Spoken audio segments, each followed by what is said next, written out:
Salam alaikum Janab Oghay Vahid Gholamzadeh. Բարի երեկո հարգելի պարոն Համիդ Ռեզա Ղոլամզադե, շնորհակալ ենք, որ ընդունեցիք հարցազրույցի առաջարկը։ مدیریت شبکه پنجم و بخش خبری هایلور که از دعوت ما استقبال کردید. Շնորհակալ եմ։ Պատրաստ եմ։ با ارزیابی کردن وقت شما Արդյոք Իրանի եւ Միացյալ Նահանգների միջև հնարավոր են ուղիղ եւ առանց միջնորդների բանակցություններ։ مذاکرات بین میانجیگران امکان پذیر نیست. It actually is not possible because the point is that Իրականում հնարավոր չէ, խնդիրն այն է, որ Միացյալ Նահանգներն ու Իրանը ուղիղ բանակցություններ էին վարում, երբ ամերիկացիները երկու անգամ հարվածեցին Իրանին։ and there is no outcome. Իսկապես արդյունք չկա ուղիղ բանակցություններից։ Ամերիկացիները կօգտագործեն այդ հնարավորությունը ասելու, որ Իրանը հանձնվել է, ճնշումը հաջողված է եղել, եւ դա է պատճառը, որ իրանցիները եկել են բանակցելու։ Iran has actually surrendered and the pressure has been successful, and that is the reason that the Iranians have come to the negotiation table. Սա է պատճառը, որ իրանցիները չեն ուզում ուղիղ բանակցություններ։ Մեկ այլ խնդիր է, որ Իրանը հատկապես հիմա քննարկում է հարցեր, որոնք առնչվում են այլ երկրների շահերի։ The issues and the topics that Iran is discussing, especially right now, Օրինակ այս պահին ամենակարևոր թեման Հորմուզի նեղուցն է, որի շուրջ առաջացած հարցերը Իրանը քննարկում է Օմանի հետ, եւ կարիք չկա, որ Միացյալ Նահանգները ներգրավվի այդ քննարկումներում։ So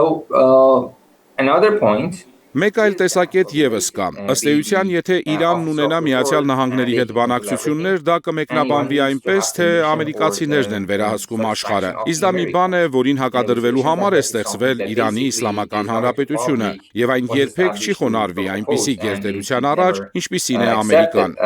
Such a policy to bow down to superpowers or so-called superpowers like the United States. Այնպես որ ուղիղ բանակցություններից Իրանի համար օգուտ չկա։ Իրանը կարող է բանակցություններ վարել միջնորդների միջոցով, եւ այդպես ավելի հեշտ կլինի վերլուծել դիրքորոշումները։ Ժամանակի խնայողության առումով ավելի հեշտ կլինի Իրանի համար վերլուծել, թե ինչպես են ամերիկացիներն աշխատում եւ գործում բանակցություններում։ For the sake of time, it would be easier for Iran to analyze how Americans are dealing and working in the negotiations and take a better position and let's say response to what the Americans say, do and want. تانش میان ایران و آمریکا 47 ساله داره. Իրանի եւ Միացյալ Նահանգների հակամարտությունն ունի 47 տարվա պատմություն, եւ այս պահին այն հասել է իր գագաթնակետին։ Ըստ ձեզ, երբ այս պահի լարվածությունը թուլանա, արդյոք հնարավոր է այս երկու երկրների բոլոր խնդիրների լուծում ակնկալել։ بین این دو کشور برطرف خواهد شد. It is the moment that the attitude and the approaches of the two countries need to change. And mainly needs to be changed from the American side actually. Արդեն ժամանակն է, որ երկու կողմերի, հատկապես Միացյալ Նահանգների դիրքորոշումները ու մոտեցումները փոխվեն, քանի որ Իրանի Իսլամական Հանրապետության հիմնադրումը չեն ճանաչել ամերիկացիները եւ չեն համարել, որ այն կարող է լինել ինքնիշխան երկիր, որի հետ կարելի է աշխատել, բանակցել, համագործակցել, some sort of a sovereign country that could be dealt with, could be negotiated with, could be cooperated with. Առաջին օրվանից նրանք փորձել են ապակայունացնել երկիրը եւ վարել են իշխանափոխության քաղաքականություն։ Եվ միայն մի անգամ է եղել նախագահ Օբամայի պաշտոնավարման առաջին ամիսներին, երբ նրանք նամակ են ուղարկել հայտնելով, որ ցանկանում են մի կողմ դնել իշխանափոխության քաղաքականությունը եւ համագործակցել Իրանի հետ։ After that we had the post-presidential election 2009. Սակայն 2009 թվականի նախագահական ընտրություններից հետո սկսվեցին հուզումներ եւ նրանք նորից վերադարձան նույն քաղաքականությանը եւ այդ պահից ի վեր շարունակում են այն։ 47 years they have always tried the regime change policy and they need to change. Այսպիսով 47 տարի նրանք ձգտել են իշխանափոխության քաղաքականությանը եւ ժամանակն է, որ փոխեն մոտեցումը։ National Security Council mentioned on the very first day of this 40-day war. Ինչպես նշել է ազգային անվտանգության գերագույն խորհրդի նահատակված քարտուղար Ալի Լարիջանին, ամերիկացիները պետք է հասկանան, որ Իրանը չի պատրաստվում հանձնվել, չի պատրաստվում խոնարհվել ճնշումների տակ։ So now at the highest level of the tension, as you mentioned, it needs to be Այնպես որ լարվածության ամենաբարձր մակարդակում, ինչպես դուք նշեցիք, ամերիկացիները պետք է հաշվի առնեն, որ Իրանը ռեժիմ չէ։ Իրանը կառավարություն է, ժողովրդավարական ճանապարհով ընտրված, որը վայելում է իր ժողովրդի աջակցությունը։ Այն ինքնիշխան երկիր է, որին պետք է հարգել։ The highest level of tension between two countries is war, and the Americans used that leverage and it failed, and they were not able to defeat Iran. Եվ այս երկիրը չի պատրաստվում հանձնվել։ Երկու երկրների միջև լարվածության ամենաբարձր մակարդակը պատերազմն է, եւ ամերիկացիները օգտագործեցին այդ լծակը ու ձախողվեցին։ Նրանք չկարողացան հաղթել Իրանին։ Այնպես որ չկա որևէ ավելի ուժեղ լծակ, որ ամերիկացիները կարող են օգտագործել Իրանի դեմ։ Տնտեսական ճնշումներով սոցիալական պայթյուն առաջացնել էլ չստացվեց, որովհետեւ նրանք հաշվի չէին առել Իրանի հասարակության տեսակը։ Եվ այս պահին ամերիկացիները պետք է որոշեն կամ նրանք ընդունում են Իրանն այնպիսին, ինչպիսին կա, եւ քայլ են անում դեպի համագործակցություն, կամ էլ շարունակում են ագրեսիան ու կոշտ դաս են ստանում։ And at the end of the day, they have no other choice but to recognize Iran as it is. Համենայն դեպս նրանք կարող են դադարեցնել թշնամանքը։ Պետք է վերադառնան նախագահ Օբամայի դիրքորոշմանը։ Հակառակ դեպքում այս լարվածությունը կշարունակվի եւ ամերիկացիները կսկսեն վարել մի քաղաքականություն, որը արդյունավետ չի լինի հենց իրենց համար։ I would say it would come to an end either with a wise decision or with some experience that the time and history would give to the Americans. انگار این جنگ برندگان و بازندگان نیست و امتیاز Սա պատերազմ է կարծես ոչ թե հաղթողների եւ պարտվողների, այլ զիջումների մասին։ Եթե Միացյալ Նահանգների համար պատժամիջոցների չեղարկումը մեկ զիջում է, ապա ինչ զիջումների է պատրաստ Իրանը։ امتیازات ایران چی میشه؟ I would not say it is a war of let's say incentives and points because so far before the war, the 12-day war and the recent war, Iran was into the negotiations in order to prevent Ես չէի ասի, թե սա զիջումների պատերազմ է, քանի որ նախքան 40-օրյա եւ 12-օրյա պատերազմները Իրանը փորձում էր պատերազմ թույլ չտալ։ Signed the deal and got involved into the negotiations with the Americans. Դրա համար Իրանը որոշակի սահմանափակումների գնաց, միացավ համատեղ գործողությունների համապարփակ ծրագրին եւ ներգրավվեց ամերիկացիների հետ բանակցություններում պարզապես պատերազմը կանխելու համար։ However, since Iran does not want to close the window of diplomacy and always gives the chance to diplomacy, Iran is ready to Բայց հիմա պատերազմ է եւ այլևս չկա մի բան, որից կարելի է խուսափել ու կամ մի բան, որ կարելի է կանխել։ Այնուամենայնիվ Իրանը միշտ հնարավորություն է տալիս բանակցություններին, անգամ միջուկային բանակցություններին, եթե ամերիկացիները ստանձնեն իրենց պարտավորությունները։ The philosophy behind the 14-item MOU that's I think it is item 13 that says that Իրանը կարող է վստահեցնել աշխարհին, որ կընդունի ուրանի հարստացման մակարդակի սահմանափակումը եւ մագատեի ստուգումները։ Իրանը պատրաստ է դրան, քանի որ չի ձգտում միջուկային զենք ունենալ։ Ուստի կարող է հեշտությամբ զիջել դա։ Եթե ամերիկացիներն ազնիվ են, երբ ասում են, որ իրենց մտահոգությունը միջուկային հարցն է, ապա այդ զիջումը բավարար կլինի նրանց։ Իրանը պատրաստ է զիջել դա, սակայն չի ընդունի զրոյական հարստացման գաղափարը, ինչպես ուզում է Թրամփը։ Accept zero enrichment or zero stockpiles. جناب آقای وحید غلامزاده به نظر Ըստ ձեզ, արդյոք կլինի ցամաքային հարձակում, եւ եթե լինի, ապա որ երկրների տարածքից եւ ինչպես կպատասխանի Իրանը։ ایران در این صورت چی میشه؟ If the Americans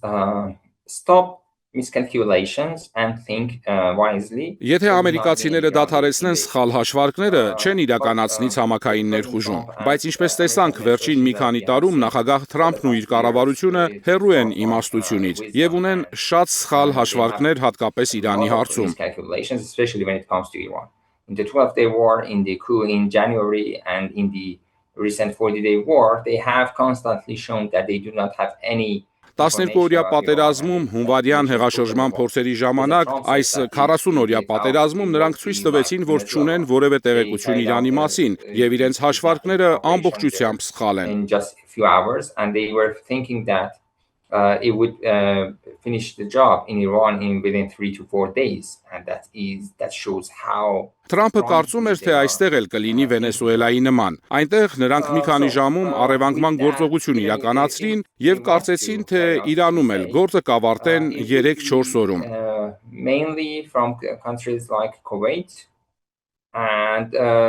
the other countries in the region could be used as well. So it would be a combination of the attacks. Սա ցույց է տալիս, թե որքան սխալ են նրանք մտածում։ Այնպես որ նույնիսկ եթե նրանք որոշեն ցամաքային ներխուժում անել, ասենք Քուվեյթից, Իրանը շատ լավ պատրաստված կլինի դրան։ Իրանը շատ մեծ երկիր է այս տարածաշրջանում։ Այն նման չէ Իրաքին կամ Աֆղանստանին։ Այն լիովին տարբեր է եւ շատ ավելի բարդ, քան այդ երկրները։ Եվ եթե ամերիկացիները չկարողացան որևէ ձեռքբերում ունենալ ոչ Աֆղանստանում, ոչ Իրաքում, պարզ է, այստեղ ակնհայտ պարտություն կկրեն։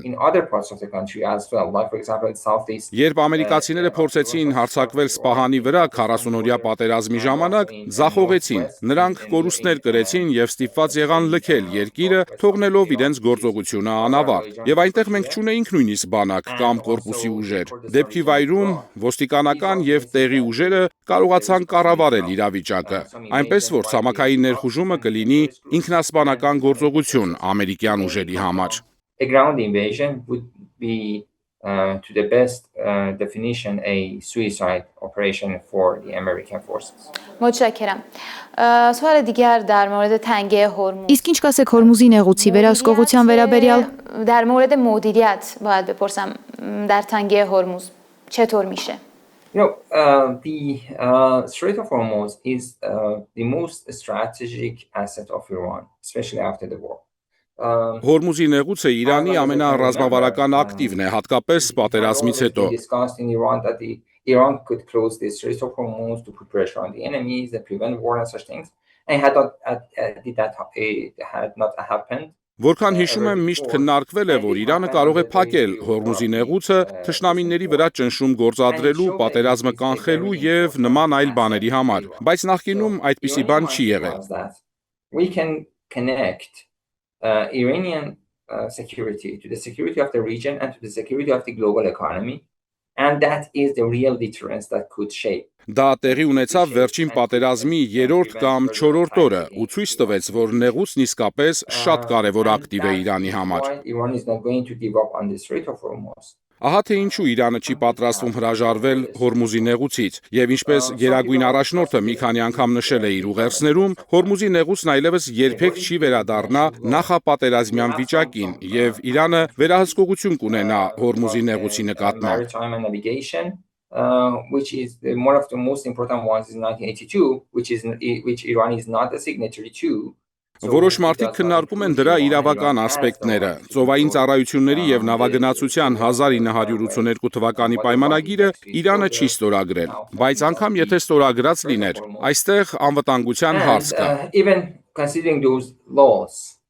we have something in international law which is security. If any country feels threatened in any circumstances. Եթե որևէ երկիր իրեն սպառնալիքի տակ է զգում, կարող է դադարեցնել կատարել պայմանագրի կետերը։ Իրանը շատ հստակ է արտահայտվում։ Իր անվտանգությանը սպառնում են նեղուցով անցնող նավերը։ Ուստի ցանկացած նավի անցում պետք է վերահսկվի Իրանի կողմից, որպեսզի երկիրը կարողանա համոզվել, որ դրանք սպառնալիք չեն իր համար։ سپاسگزارم برای جواب و the most important question. Ամենակարևոր հարցը թերևս این مناقشه بین ایران و آمریکا երբ կավարտվի այս հակամարտությունը։ به پایان میرسه. I would say when the Americans come to their mind,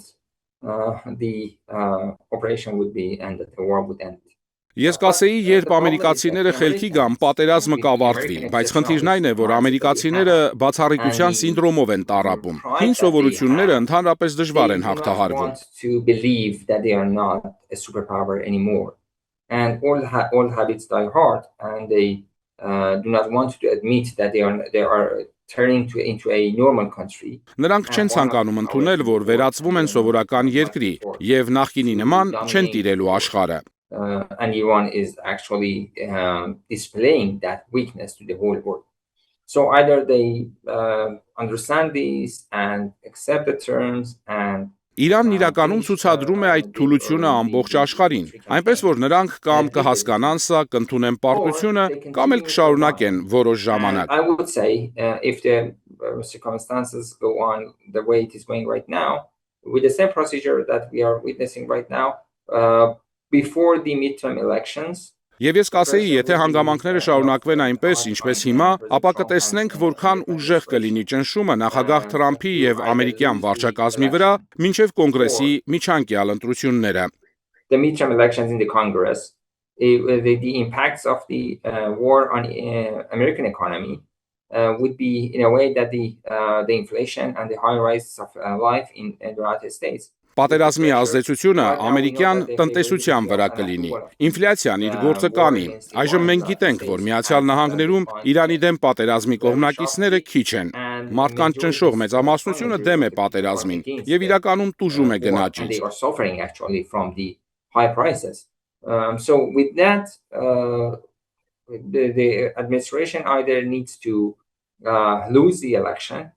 and to have 2 years of difficulty with a Այնպես որ ամերիկյան վարչակազմը կամ պետք է պարտվի ընտրություններում եւ 2 տարի դժվարություններ ունենա կոնգրեսի 2 պալատներում դեմոկրատական մեծամասնության հետ, կամ էլ պետք է խելքի գա եւ իրականում իմաստուն որոշում կայացնի, ընդունելով պարտությունը եւ դադարեցնելով թշնամանքը Իրանի նկատմամբ։ That is something that they are resisting to believe, but they would believe it one way or the other sooner or later. Շնորհակալություն, հարգելի պարոն Համիդ Ռեզա Ղոլամզադե, հուսով եմ դեռ կհանդիպենք։ مهمان ویژه ما شدید. متشکرم. ما امیدواریم که به همکاری ما ادامه میدهیم. خدا نگهدار به شما. Thank you. Շնորհակալություն, ممنون. خدا. հաջողություն։